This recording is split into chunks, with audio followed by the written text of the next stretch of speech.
चुनाव आचार संहिता लागू होने के बाद शहर के विभिन्न चौराहों और हाईवे पर लगी चेकिंग व्यवस्था के दौरान रविवार को एक स्कूटर से 5 लाख रुपए की नकदी बरामद की गई है।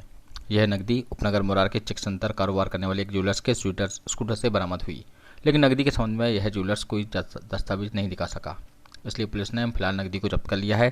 ज्वेलर्स का कहना है कि उसे यह नकदी पुराने जेवर बेचने के बाद मिली है, जिसे वह ले जा रहा था, लेकिन इसके संबंध में वह कोई प्रमाण पुलिस को नहीं दे सका।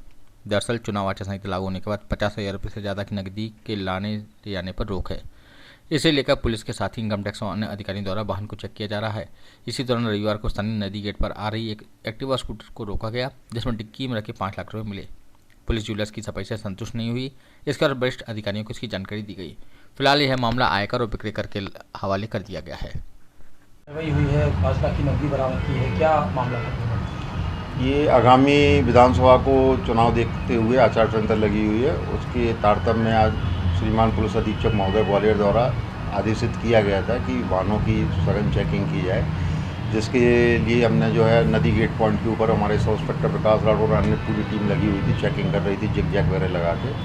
वहाँ वाहनों को सभी वाहनों को रोक कर उनके डिक्की वगैरह देखी जा रही थी, अन्य जगह देखी जा रही थी।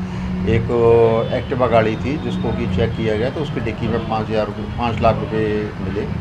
उससे जब 5 लाख रुपए में बताया तो उसने कहा कि मेरी चक सेंटर मुरार में सोनी की दुकान है, सुनार है, और मैंने किसी को कोई जेवरात बेची तो उसका पेमेंट लेके मैं 5 लाख आ रहा था। जब उससे बिल संबंधी बात की गई कि इसका बिल कहाँ है, तो वो बिल हमको बता नहीं पाया। क्योंकि आचार संहिता के अंतर्गत 50,000 से ऊपर ले जाने अगर कैश आपके पास है तो आपके पास संबंधित कागजात होना चाहिए उन पैसों के, जो उसके द्वारा प्रस्तुत नहीं किए जा सके। इसलिए आचार संहिता को ध्यान में रखते हुए हमारे द्वारा उन 5 लाख रुपए को जब्त किया गया है और अग्रिम कार्रवाई जो डीजीसी कमेटी हमारी रहती है उसके द्वारा जो भी निर्णय किया जाएगा उसके आधार पर अगली कार्रवाई इसी करेंगे। सूचना के चुनाव आयोग को दी जाएगी, किस तरीके से कार्रवाई? हाँ जी, चुनाव आयोग को हमारी सूचना जाती है, वो हमारे वरिष्ठ अधिकारियों द्वारा जिला स्तर पर पुलिस अधीक्षक महोदय के द्वारा जो है ऊपर दी जाती है सूचना, जो LOR 1 जाती है उसके अंतर्गत सूचना वहाँ पर दी जाएगी।